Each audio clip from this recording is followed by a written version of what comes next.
Les amis, bienvenue, j'espère que vous allez tous très bien, très content de vous retrouver pour cette nouvelle vidéo. Imprévue, mais je me dis que ça pourrait être pas mal de faire plus de ce genre de trucs à l'avenir. En fait, le match vient de se terminer, il y a quelques secondes, je viens de lancer l'enregistrement, le match vient de prendre fin. Et je me disais que ce serait plutôt cool d'inaugurer sur cette saison, pourquoi pas quelques petits débriefs à chaud, comme ça, vraiment quelques secondes après la fin du match, après la fin de mon stream, plutôt que d'attendre le lendemain, voir ce qu'on peut construire directement à posteriori, et en l'occurrence pour parler de ce Chelsea-Liverpool qui était super intéressant. Je trouvais qu'il y avait plein de trucs à dire. Bon, la première mi-temps était folle, bien sûr, de partout, le renversement de situation. Ensuite, on est resté un petit peu plus sur notre fin, mais malgré tout, plein d'enseignements. Un super match de foot à analyser, à tenter de décortiquer. En live, donc, à très chaud. Peut-être qu'on peut commencer, pour poser une base un petit peu rationnelle, commencer en rappelant les 11 du côté de Liverpool, qui se déplaçaient donc à Stamford Bridge. Pas mal d'absents, notamment dans les buts. Le gardien c'était Kelleher, l'Irlandais. Ensuite, une ligne de 4, donc classique 4-3-3, Tsimikas à gauche, Alexander-Arnold à droite et Van Dijk, Konaté dans l'axe. Le trio du milieu de terrain, c'était Fabinho en 6, ensuite Henderson, Milner. Il y a eu pas mal de soucis dans cette zone, on va en reparler. Et puis devant, assez classique, Salah, Mané et Diogo Jota dans l'axe. Du côté de Chelsea, là c'était du 3-4-2-1, aussi assez classique. Mendy dans les buts. Le trio axial, donc Thiago Silva, Rudiger et Chalobah, qui a été un petit peu en difficulté, qui est peut-être un de mes maillons faibles, on parlera des tops et des flops à la fin. La ligne de 4, assez classique cette saison, Marcos Alonso et Azpilicueta sur les côtés, et Kanté, Kovacic dans l'axe, et puis le trident de devant, sans Romelu Lukaku, ce qui était bien sûr un des thèmes de la discussion qui a précédé le match, sans Romelu Lukaku, et donc avec Pulisic, Kai Havertz et Mason Mount. Donc voilà en gros pour le système. Sur les buts, premier but, ouverture du score très rapide de Liverpool par l'intermédiaire de Sadio Mané. En gros, un ballon un peu fouetté, brossé, il me semble d'Alexander-Arnold, mais qui est très mal repoussé par Chalobah. C'est un peu ça la grosse histoire. Chalobah qui baisse la tête, essaie de la dégager en tête plongeante. Ça revient sur Sadio Mané, qui était bien au contact, qui bat Edouard Mendy, qui bat son coéquipier sénégalais, son camarade sénégalais, et qui ouvre le score très vite dans la foulée, deuxième but, et ça c'est une merveille absolue, malheureusement je peux pas vous mettre les images, mais but vraiment, qui m'a vraiment beaucoup plu, de Mo Salah. En gros là aussi un ballon un peu lifté d'Alexander-Arnold dans le dos, et l'enchaînement est juste fou. En gros, contrôle de la semelle, contrôle orienté de la semelle pour se l'amener, pour rentrer dans la surface de réparation. Petit chimie pour faire danser, comment il s'appelle, Marcos Alonso. Vraiment petite feinte de corps sans toucher le ballon, mais il dribble Marcos Alonso avec beaucoup de vitesse.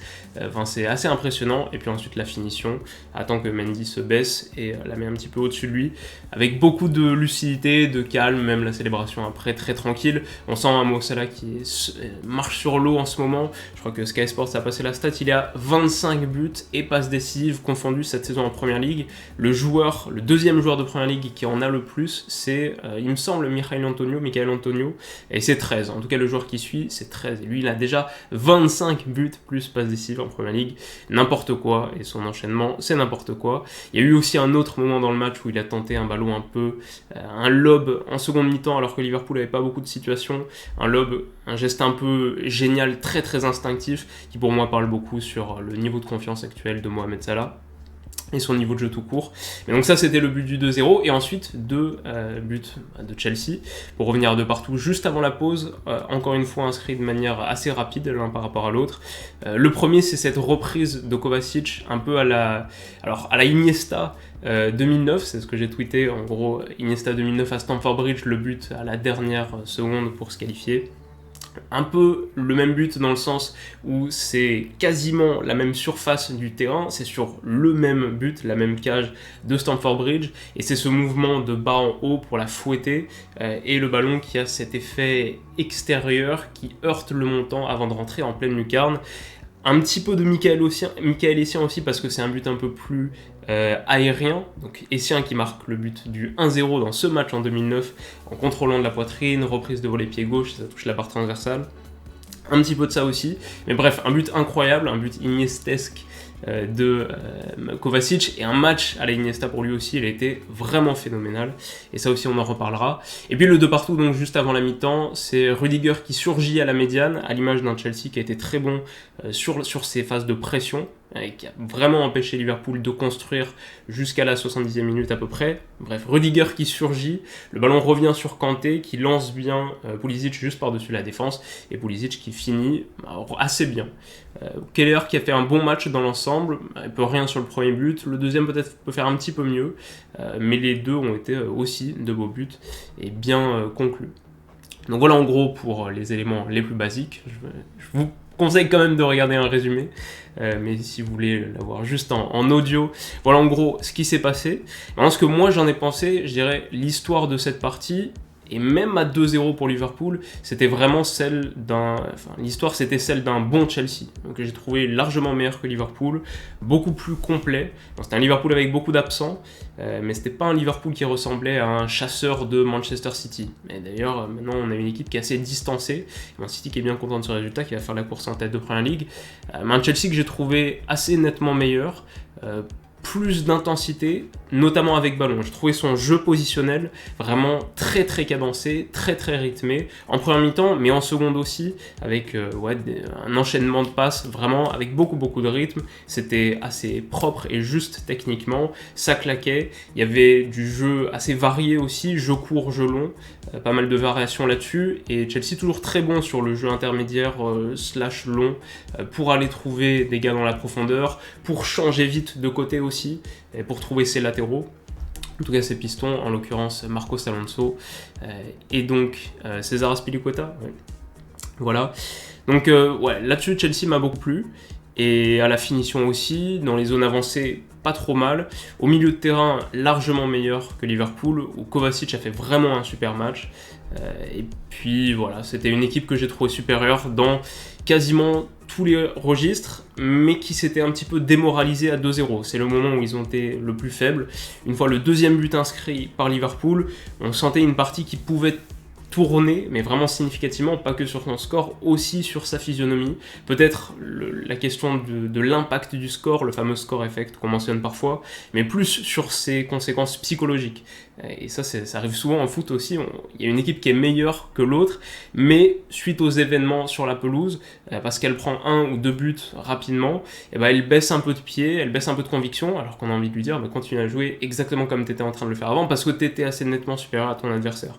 Et bon, finalement, ils ont la réussite, en tout cas, la chance de marquer assez vite ce but de la réduction du score, un peu inespéré, qui sort un peu de nulle part, suite à ce coup franc excentré de Marcos Alonso, qui est repoussé, donc Kovacic qui la reprend. C'est un geste qui a un faible pourcentage de chance de réussite, mais qui a le bénéfice de les remettre dans la partie, et de les remettre psychologiquement, mentalement dans le match.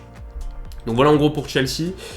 Globalement, c'est une équipe qui m'a plu. Globalement, c'est une équipe que j'ai trouvée sur ces 90 minutes-là supérieure à Liverpool.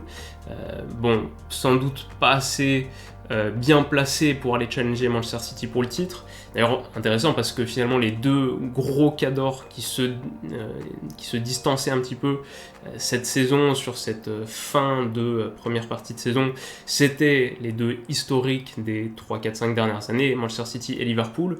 Les deux, Liverpool aujourd'hui et Manchester City contre Arsenal, n'ont pas été fabuleux, extraordinaires. Mais en attendant, c'est un match nul là qui arrange vraiment personne pour la course au titre. Donc voilà pour Chelsea qui m'a plutôt plu. Du côté de Liverpool, il y a le côté, la brillance de certains individus, évidemment Mohamed Salah, mais j'ai trouvé de gros problèmes au milieu de terrain, sur l'animation du milieu de terrain. Henderson en peine, Milner en peine. Beaucoup de difficultés. Finalement, le seul moment où ils ont réussi à vraiment être meilleur avec ballon, je dirais que il y a une dizaine de minutes où Tuchel fait sortir Chalobah pour faire rentrer Jorginho et passer en 4-3-3, peut-être avec l'idée d'asseoir un peu son avantage et d'aller chercher la victoire, mais ça a vraiment... Chelsea a perdu sa forme un peu large, en perdant ses pistons et en passant à 4 derrière. La forme de Chelsea s'est un petit peu comprimée dans l'axe, et du coup, Liverpool avait beaucoup plus de facilité avec ballon et avait beaucoup moins de difficultés sans ballon aussi. Chelsea avait été un petit peu moins séduisant. Donc d'ailleurs ça n'a pas duré, 10 minutes plus tard, Chelsea est repassé à 3 derrière et avec la volonté d'animer ses couloirs. Mais du coup sur cette période, Liverpool était ok. Et son milieu de terrain était ok. Et un autre moment aussi où Fabinho fait une percée balle au pied, élimine 2 gars, lance Mané mais qui est hors jeu, qui aurait dû la laisser à Salah. C'est les seuls moments où finalement cet entrejeu de Liverpool a un petit peu surnagé parce que sinon la plupart du temps il était en grande difficulté et il n'a pas permis à ses joueurs avancés de toucher assez de ballons pour moi. En plus, bon, je dirais que la plus grosse partie du match s'est passée vraiment dans la moitié de terrain de Liverpool, dans le rectangle de Liverpool.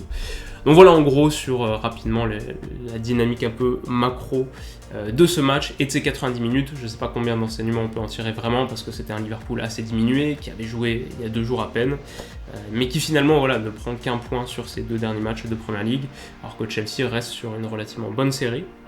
Il me semble invaincu en 6 matchs maintenant. C'est un peu statu quo en tête, mais voilà en gros pour les dynamiques. Et peut-être qu'on peut terminer du coup par les top flops, juste les contributeurs individuels phares de ce match. Salah pour son enchaînement qui est assez hardcore, et juste le fait qu'il soit en très très grande forme, au niveau de confiance, techniquement très juste. Kovacic qui a fait un match vraiment fou. Bon, il y a son but, mais au-delà, je veux dire, son influence, et puis même sur la fin, il continue à monter en puissance techniquement, avec quelques gestes, des contrôles ailes de pigeon sur le long de la ligne de touche, et puis sur les stats, Sky Sports les a sortis à la fin, pareil, premier joueur avec le plus de tacles réussis, je crois que c'était 5, premier joueur avec le plus de duels gagnés, il me semble que c'était 12, et premier joueur aussi avec le plus de ballons touchés, donc une grosse influence sur la partie. Ça c'était pour Kovacic. Je sais pas si je mettrais un 3e top sur ce match, comme ça il n'y en a pas vraiment un qui vient, mais peut-être que vous, si vous en avez un, dites-le moi. Et niveau flop, là il y a plus de monde qui se distingue, je trouve, sur les contributeurs individuels un peu décevants. J'aurais mis Milner, j'aurais mis Henderson pour ce milieu de terrain de Liverpool un peu défaillant. Jota qu'on a très peu vu, qui est sorti assez vite d'ailleurs. Chalobah du côté de Chelsea. Bon, il y a des moments où il se rattrape, mais je trouve que quand tu réussis 2 gestes sur 3 en tant que défenseur central, c'est peut-être pas un ratio suffisant parce que 1 geste sur 3 raté, ça fait beaucoup. Et il n'y a pas seulement sur l'ouverture du score, il y a aussi des passes. Un jeu avec ballon qui, en tout cas sur ces 90 minutes, a été un peu défaillant. Donc je le mettrais plutôt parmi les tops, surtout que son erreur coûte cher quand même. Et puis ensuite, alors peut-être Marcos Alonso, parce que même s'il a eu un énorme apport, beaucoup de projections et beaucoup de propositions sur son couloir et dans la profondeur, je le trouve un peu égoïste en fait. Je me souviens en premier temps, il y a ce ballon, ce centre lobé, et il peut la remettre à Kai Havertz et il la tente plutôt directement à une reprise très difficile. En seconde mi-temps aussi, où il rentre sur son pied droit, son tir passe au-dessus, il avait la possibilité de décaler Mount ou Pulisic je crois. Donc voilà, c'est pas le seul moment, parfois je le trouve un peu auto-centré, et même s'il apporte beaucoup, je pense que sur une de ces situations, s'il avait été mieux inspiré, peut-être que Chelsea repartait avec les 3 points. En ayant fait vraiment un meilleur match que son adversaire, il faut capitaliser là-dessus. Donc voilà en gros ce que j'en pensais. Dites-moi ce que vous en pensez dans les commentaires. Dites-moi si ce débrief très rapide vous a plu. Je pense que la raison pour laquelle je le fais aussi, c'est peut-être que demain, j'en aurais pas fait une vidéo entière de ce match, alors que pourtant je trouvais qu'il y avait des trucs intéressants à dire. Et voilà, peut-être que c'est une habitude qu'on peut prendre aussi tout de suite dans la foulée des grands matchs. Vous savez qu'il y a une vidéo qui en parle rapidement sur la chaîne. Si ça vous plaît, dites-le moi. C'était une bonne occasion de se remettre à parler foot aussi. J'espère que ça vous a plu. On se retrouve très vite pour la prochaine. Prenez soin de vous et de vos proches et à très vite. Bisous.